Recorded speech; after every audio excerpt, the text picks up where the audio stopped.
Dollar का rate नीचे आने के बाद मजीद गिरावट न होने पर यॉन मार्केट में मंदे का रुझान कुछ कम हो गया। हफ्ता के आगाज से 3 रोज तक ज्यादा तब्दीली न होने से बेहतरी और खरीदारी शुरू हो गई। मेंबर पायमा फैसल मियाजाद कहते हैं मखसूस हाथ में रहे तो मंडी में इस्तेहकाम आएगा। देखते हैं मोहम्मद बिलाल डोगर की रिपोर्ट में। डॉलर में कुछ इस्तेहकाम होने से मार्केट्स में खरीदारी बेहतर होने लगी। डॉलर की बड़ी गिरावट के बाद टेक्सटाइल खाम माल सस्ता हुआ, लेकिन खरीदारी रुक गई थी। यान मार्केट में मंदे का रुझान खत्म होते ही यान खरीदारी बेहतर होना शुरू हो गई। 6 से 7 हजार तक कम होने वाली कीमतों में इस्तेहकाम और बेहतरी आई है। मेंबर पायमा फैसल मियादाद कहते हैं डॉलर कुछ रुका है, जिसकी वजह से मंडी मुस्तहकम हुई है। मुसलसल गिरावट से नुकसान होता है और कोई इन्वेस्ट नहीं करता। मुझे ये लग रहा है कि शायद ये स्टेबिलिटी जो है ना इस वक्त फायदेमंद है, और खास तौर पे क्योंकि आपको पता है कि अब विंटर स्टार्ट हो चुका है, विंटर की खरीदारी लोग कर रहे हैं, तो ये रेट्स नीचे आने की वजह से अट्रैक्शन भी थोड़ी सी आई है बाहर के लिए। डॉलर में मजीद कमी होनी जरूरी है। कैमरामैन हसन चौहान के साथ मोहम्मद बिलाल डोगर, सिटी 41 फैसलाबाद। रिटेलर्स की कैटेगरी में registered tax sales tax adjustment में तकनीकी खामी के बायस होने वाली 10% कटौती के रिटर्न में तस्हीह कर दी। नए रिटर्न में 90% सेल्स टैक्स इनपुट एडजस्टमेंट हो रही थी। तफसीलात जान लेते हैं उमर अजमत से। जी उमर, बताइएगा।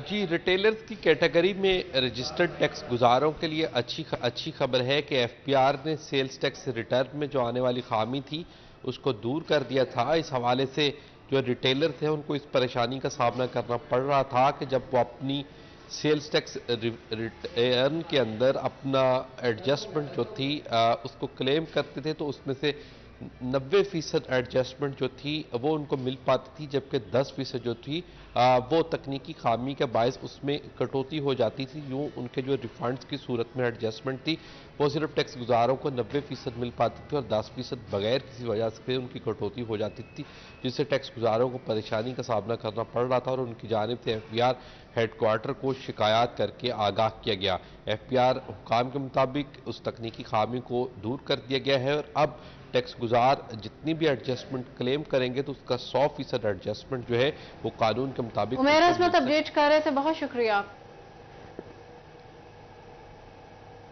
कपास की कीमतों को लेकर किसानों में बेचैनी। कॉटन वेस्ट एसोसिएशन भी मैदान में आ गई। सदर cotton waste association Rehan Iqbal कहते हैं किसानों को मेहनत का हक देना जरूरी है। किसानों से कपास सरकारी नर्ख से कम में खरीदी जा रही है। तफसीलात जान लेते हैं अब्दुर्रहमान से। जी अब्दुर्रहमान, बताइएगा। जब बात करें काटन के हवाले से तो यहाँ पर काटन की फसल इस बार बेहतर हुई है, लेकिन इसका किसानों को फ़ायदा ना होने के बराबर है, क्योंकि यहाँ पर जिनिंग फैक्ट्रियों की जानब से रेट कम दिया जा रहा है, जबकि दूसरी जानब जो वेस्ट फैक्ट्रियाँ उनका काम धंधा जो है वो तकरीबन बंद हुआ पड़ा है, क्योंकि तकरीबन 75% तक जो है वो फैक्ट्रियाँ बंद हो चली हैं। तो इस सब की वजूहात क्या है, इसका क्या हल है, ये तमाम बातें जानने के मकसद यहाँ पर प्रेसिडेंट मौजूद है कॉटन वेस्ट एसोसिएशन के रेहान इकबाल साहब। बताइएगा क्या हल देखते हैं आप। बिस्मिल्लाहिर्रहमानिर्रहीम। बात दरअसल ये है कि इस दफ़ा काटन हमारे जो निगरान वज़ीर आला है मोहसिन नकवी साहब, उन्होंने भरपूर मेहनत की है, जिसकी वजह से क्रॉप तकरीबन 2.5 गुना पिछले साल से 2.5 गुना ज़्यादा हुई है। उस वजह से कॉटन की क्रॉप अच्छी बम्पर क्रॉप होने के बावजूद अब जो मसला जो आ रहा है कि जो कॉटन जो बिजली के रेट की वजह से स्पिनिंग मिलें जो इसको यूज़ करती हैं कॉटन को, वो तकरीबन रेट उनको बिजली के बिलों का रेट बढ़ने से वो उनको सर्वाइव नहीं कर रहा, जिससे कॉटन वो फुल रेट जो सेट था 18,500 रुपया उसके मुताबिक वो नहीं खरीद लें। और जो अब जो बाज़ार का रेट है वो तकरीबन 15,000-16,000 रुपये आ गए थे, जिससे जो हमारे किसान हैं उनको बहुत ज़्यादा नुकसान हो रहा था। अब गवर्नमेंट को चाहिए कि वो जो उन्होंने वादा किया था कि 8,500 पे वो कॉटन जो ग्रोअर हैं उनसे ख़रीदेंगे, अब वो उनसे ना तो वो ख़रीद रहे हैं और उन्होंने एक किस्म का जवाब ही दे दिया, अभी तक कोई नहीं, यानी कि ना उन्होंने कोई उनका पुरसोने हाल नहीं किया बेचारे किसानों का ना। अब आगे इंडस्ट्री की बात, इंडस्ट्री में बिजली के रेट ज़्यादा होने की वजह से जो कॉटन के रेट कम हुए हैं, एक तो इंटरनेशनली तौर पे भी, और दूसरा जो कॉटन के रेट कम हुए हैं वो इस वजह से कम हुए हैं कि उनका वो सर्वाइव ही नहीं कर रहे, मिलें सर्वाइव ही नहीं कर रही, बिजली के रेट्स इतने ज़्यादा हैं कि वो सर्वाइव ही नहीं कर रही, उस वजह से वो हाफ शिफ्टें चल रही हैं। अब कॉटन कंज्यूम होगी तो फिर ही वो यूज़ करेंगे ना। अब इंटरनेशनली जो कॉटन का रेट इस टाइम 20,000 रुपये बनता है, तो चलो ये 18,000 तो इसका होना चाहिए, लेकिन ये 15,000-16,000 रुपये लेके फिर भी हाफ शिफ्टें चला रहे हैं स्पिनिंग मिल वाले ना। तो इसी उसका इम्पैक्ट हमें हमारी वेस्ट पे पड़ा और तकरीबन 75% हमारी ना फैक्ट्रियाँ जो कॉटन वेस्ट की वो नहीं चल रही थी बड़ी ईद के बाद ना, मुहर्रम के बाद कोई नहीं, हमारी फैक्ट्री 75% 60% फैक्ट्रियाँ बंद ही हैं, जिसकी वजह से ये सख्त बहरान आया हुआ है। हर किसी के पास स्टॉक पड़ा हुआ है। आपने मेरे भी देखा होगा गोदाम में स्टॉक पड़ा हुआ है।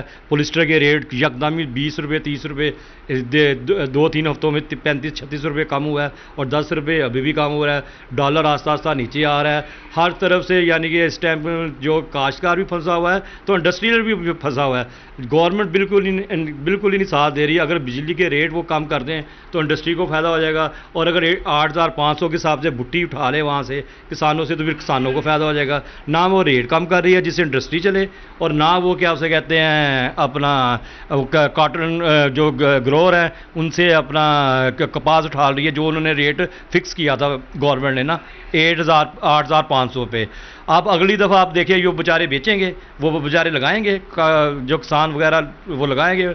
आप तो अगली दफ़ा फिर वो यही सोचेंगे हम गन्ना ही लगा लें या कुछ और लगा लें जिसके पैसे तो आए ना। जैसा हवाले से बताया जा रहा है कि यहाँ पर जो मसाइल है वो बढ़ते ही जा रहे हैं फार्मर्स के लिए, और ये ज़रूरी है कि इसमें हुकूमत अपनी। बहुत शुक्रिया अपडेट करने के लिए अब्दुर्रहमान। चीफ ऑफिसर फैसलाबाद शाहिद कादर का मॉडल बाजार जहांग रोड का दौरा। मॉडल बाजार में शहरियों की दी जाने वाली सहूलियात और अशिया की सरकारी रेट लिस्ट के मुताबिक फ़रोख्त का जायजा लिया। चीफ ऑफिसर ने मॉडल बाजार में खरीदारी के लिए आए शहरियों से कीमतों से मुतालिक दरियाफ्त किया। जहांग रोड का ये बड़ा पुराना है, ये 2016 में कायम हुआ था और इसकी अपनी इफादियत है। ये 102 किनाल में है और इसका रंग डंग, इसका जॉयलैंड, इसका फूड कोर्ट, इसकी सब्ज़ी की दुकानें, फलों की दुकानें, करियाना, हर चीज़ इधर एक छत तले आवाम को मुयस्सर है। अब हमें ये जो दुकानदार हैं इन्होंने 10 रुपये की शिकायत की कि 10 रुपये चार्ज किए जा रहे हैं मोटरसाइकिल में और कार में। इन्हें ये कहा है कि ये आपकी सहूलत के लिए, इधर कोई चोर या कोई डाकू ना आए, इधर हिफाजत इनके पास हो, आपकी अपना कार भी मोटरसाइकिल भी सेफ रहे। उसके अलावा इधर हर निज़ाम मुझे ठीक लगा है। मैंने टमाटर का रेट चेक किया है, अदरक का रेट चेक किया है, लहसुन का रेट चेक किया है, अपना प्याज का रेट चेक किया, और भी जितनी चीज़ें हैं उन सब का रेट दुकानदारों से और अपना ख़रीदारों से पूछा है। उन्होंने कहा बिल्कुल ठीक है, हमें यहाँ पे सस्ती चीज़ें मिल रही हैं। तो ये सस्ती चीज़ें मिलना ही यहाँ कमाल है कि डीसी के रेट से भी हम 10-15 रुपये, 20 रुपये, 25 रुपये यहाँ पे कम दे रहे हैं, और ये कम देना ही कमाल है। बिजली के बिलों की जाली इकसात का मामला। फेस्को ने तमाम सब डिवीजन और डिवीजन दफातर के ऑनलाइन कोड बदल दिए। अमले को ऑनलाइन कोड खुफिया रखने की हिदायत। बिजली के बिलों के इकसात के कोड लीक करने पर सख्त कार्रवाई का इंदिया दे दिया। तफसीलात जान लेते हैं अवैस अली से। जी अवैस, बताइएगा। जी बिल्कुल, फेस्को में सार्फिन के बिलों की जाली इकसात का मामला, इसी वाले से फेस्को हेडक्वार्टर की जानिब से तमाम तर सर्कल्स के सब डिवीज़न और डिवीज़न दफातर के ऑनलाइन कोड जो हैं वो तब्दील कर दिए गए हैं। सिटी 41 की जानिब से 8,000 से ज़ायद सार्फिन के बिजली के बिलों की जाली इकसात का मामला जो है वो उठाया गया था, जिससे फेस्को की 30 करोड़ रुपये से ज़ायद की रिकवरियाँ जो हैं वो मुतासर हुई थी। और अब फेस्को हेडक्वार्टर की जानिब से एक्शन लेते हुए ऑनलाइन कोड जो हैं वो तब्दील कर दिए गए हैं। मजीद फेस्को काम का यही कहना है कि जाली एक साथ अगर किसी मुलाजमीन की जानिब से इसमें कोई मुलाजिम मुलव्वस पाया गया तो उसके खिलाफ सख्त से सख्त महकमाना कार्रवाई जो है वो अमल में लाई जाएगी। वजारत तवानाई पावर डिवीज़न की हदायत पर बिजली के बिलों की इकसात पर जो है वो पाबंदी लगाई गई है, मगर माह अक्टूबर में फेस्को के तमाम तर सर्कल्स में जो है वो 30 करोड़ रुपये से ज़ायद रकम जो है उनकी इकसात करके, जाली इकसात करके उस रकम को जो है वो डिफ़ाल्ट किया गया, जिससे फेस्को की रिकवरियाँ जो है वो बुरे अंदाज से मुतासर हुई। और अब फेस्को ने तमाम तर दफातर के ऑनलाइन कोड जो है अवैस अपडेट कर रहे थे, बहुत शुक्रिया आपका। फैसलाबाद में लायत अस्पताल के डेंटल यूनिट में सहूलियात का फुकदान। ओपीजी एक्सरे मशीन से महरूम दांतों का एक्सरे करने वाली मशीन भी खराब हो गई। दांतों, दाढ़ और जबड़े के मरीज मुश्किलात से दो चार। डिवीजन के सबसे बड़े अलाइड अस्पताल के डेंटल यूनिट्स में सहूलियात का फुकदान है, क्योंकि एक तो ओपीजी एक्सरे मशीन से महरूम है, जबकि दांतों का एक्सरे करने वाली मशीन भी खराब पड़ी है। इसलिए दांतों, दाढ़ और जबड़े के मरीज इलाज के लिए खार हो रहे हैं। मरीजों का कहना है कि 1700 रुपए का ओपीजी एक्सरे प्राइवेट कराया है। इसके अलावा दूर जाना पड़ता है और बार बार चक्कर लगता है। बहुत बड़ा अस्पताल है मगर एक्सरे की जरूरत मैसर नहीं। 1700 की करवाया बाहर से, सलीम चौक के साथ है इस्लामाबाद डायग्नोस्टिक सेंटर, वहाँ से 1700 रुपये का हुआ है। ये सहूलत होनी चाहिए, इधर इतनी दूर जाना पड़ता है और टाइम भी वेस्ट होता है और एक्सपेंसिव भी बहुत है पेशेंट के लिए। गवर्नमेंट को यही है कि वो इतनी ज़्यादा महंगी मशीन नहीं है, गवर्नमेंट को यही चाहिए कि वो मशीन यहाँ पे हॉस्पिटल में लगाए। इतना बड़ा हॉस्पिटल है तो कम से कम ये सहूलत तो होनी चाहिए ना। एमएस डेंटल अस्पताल डॉक्टर शजील का कहना था कि ओपीजी एक्सरे मशीन के लिए हुकूमत को मुतअद्दिद बार खत लिख चुके हैं। मुखैर हजरात ने भी ओपीजी एक्सरे मशीन की फराहमी के लिए कहा था मगर नहीं मिली। ताहम एक्सरे मशीन की खराबी की मरम्मत के लिए मुतल्लिका कंपनी से राब्ता किया है। उम्मीद है 4 से 5 दिन में एक्सरे मशीन ठीक हो जाएगी। फैसलाबाद क्योंकि यहाँ पे सर्जरी मेनली होती है, यहीं पे मैक्सिलोफेशियल सर्जरी डिपार्टमेंट ही हमारे पास है, ना डीएचक्यू में ना फैसलाबाद किसी और जगह। ये बहुत बड़ी ज़रूरत है। हम काफ़ी दफ़ा गवर्नमेंट ऑफ पंजाब को लिख चुके हैं, काफ़ी सालों से ये डिमांड दे रहे हैं, लेकिन अभी तक वो हमें बजट के कंस्ट्रेंट बताए जाते हैं कि उसकी वजह से नहीं मिल रही। अलाइड अस्पताल डेंटल यूनिट में रोजाना तकरीबन 100 से ज्यादा मरीजों के दांतों और दाढ़ के एक्सरे और ओपीजी हो रहे हैं। तहम सहूलत मैसर न होने से मरीज परेशान हैं। कैमरामैन जुनेद अली के साथ आजादार हुसैन, सिटी फैसला। न्यू मरी डेवलपमेंट प्रोजेक्ट एरिया में सरकारी अराजी पर कब्जे का मामला। नैब की रेवेन्यू अफसरान समेत 21 अफराद के खिलाफ तहकीकात तेज। फैसलाबाद समेत 15 अजला से मुल्जिमान की जायदादों का रिकॉर्ड इकट्ठा करना शुरू कर दिया गया। मुल्जिमान के नाम प्रॉपर्टी का रिकॉर्ड फराहम करने के लिए डिप्टी कमिश्नर्स को मरासला भेज दिया गया। न्यू मरी डेवलपमेंट प्रोजेक्ट एरिया में सरकारी अराजी पर कब्जे का मामला। नैब की रेवेन्यू अफसरान समेत 21 अफराद के खिलाफ तहकीकात तेज। फैसलाबाद समेत 15 अजला से मुल्जिमान की जायदादों का रिकॉर्ड इकट्ठा करना शुरू कर दिया गया। मुल्जिमान के नाम प्रॉपर्टी का रिकॉर्ड फराहम करने के लिए डिप्टी कमिश्नर्स को मरासला भेज दिया गया। बात करेंगे इसी हवाले से मौजूद है हमारे साथ वकास बेग। जी वकास, बताइएगा। जी बिल्कुल, न्यू मरी डेवलपमेंट प्रोजेक्ट की में सरकारी अराजी पर कब्जा और तजावुज़ात के मामले पर जो है नैब ने तहकीकात का दायरा वसी कर दिया है और इस हवाले से कौमी एहतसाब ब्यूरो रावलपिंडी की जानिब से रेवेन्यू अफसरान समेत 21 के खिलाफ तहकीकात जो है वो की जा रही हैं, जिसके चलते जिला इंतजामिया फैसलाबाद समेत तमाम पंजाब के अजला में डिप्टी कमिश्नर को मरासला भिजवाया गया है कि 21 मुल्जिमान के नाम पर इनके अजला में मौजूद प्रॉपर्टी का रिकॉर्ड जो है वो फराहम किया जाए।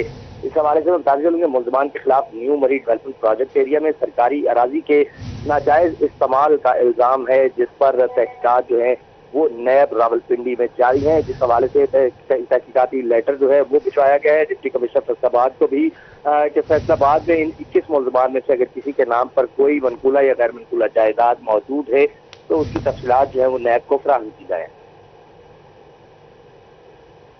बहुत शुक्रिया अपडेट करने के लिए वकास।